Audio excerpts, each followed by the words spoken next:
students, how are you all? I hope you all are good and happy. So today we will begin with the lesson number 2 of your class 8 English grammar, that is sentences. Simple, complex and compound. You know there are 3 types of sentences. कौन-कौन से होते हैं? Simple sentences, compound sentences and complex sentences. Let's read about them. A sentence may consist of one clause. Sentence में क्या होता है? One clause होता है. Independent clause और dependent clause. जो independent होता है और जो dependent होता है. An independent clause is called main clause. जो independent clause होता है वो main clause होता है. जो dependent होता है वो subordinate होता है. And a dependent clause is called subordinate clause. क्या होता है subordinate clause? जो dependent clause होता है. With respect to the clause, there are 3 kinds of sentence. Clause के respect में कितने sentences है हमारे पास? Simple sentence, compound sentence and complex. कितने हुए? 3. We have 3 types of sentences in respect to the clause. First, let's talk about simple sentences. क्या होते हैं simple sentences? Simple sentence has a subject and a main verb. क्या होता है? Subject होती है और उसमें main verb होता है. It is an independent clause that express a complete thought. वो एक independent clause है जो एक complete thought express करती है. Read the given sentence now. She likes chocolate. उसको chocolates पसंद है. The sentence contains one subject. Sentence में क्या है? One subject है. She and one finite verb. क्या है? एक finite verb भी है. Like such a sentence which has only one subject. कुछ ऐसे sentence में एक ही subject है and one finite verb है. तो उसको क्या कहते हैं? Simple sentence. क्या कहते हैं? Simple sentence जिसमें एक finite verb है और subject है. Now compound sentence. Compound sentence क्या होता है? जिसमें 2 or more independent clauses होते हैं. A sentence which has 2 or more independent clauses joined by a coordination conjunction. जो किससे joined होता है? Coordination conjunction से joined होता है. Compound sentences कहते हैं उनको. Is called compound sentences. Read the given sentence. अब हम क्या पढ़ेंगे? Given sentence के बारे में पढ़ेंगे.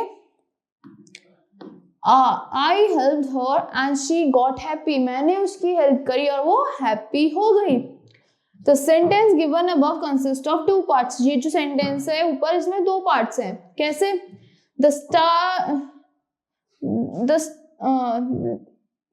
इसमें क्या है? 2 सेंटेंस है. I helped her and she got happy.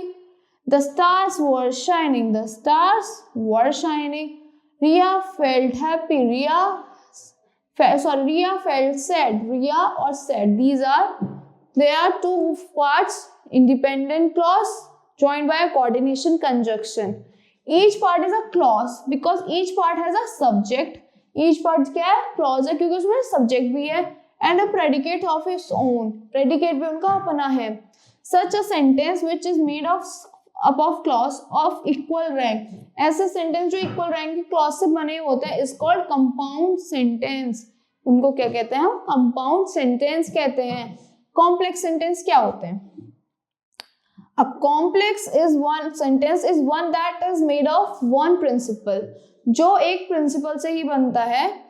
Principal clause and one more subordinate clause. जो एक principal clause से बनता है और एक subordinate clause से बनता है उसको कहते हैं compound complex sentence. For example, the girl brought the doll that I had given her. Girl उस doll को लेके आई जो मैंने दी थी. The girl brought the doll that I had given her. ये 2 sentences बन रहा है. Principal clause है और एक subordinate clause, एक dependent आ रहा है. So these are the complex sentences. Now next page.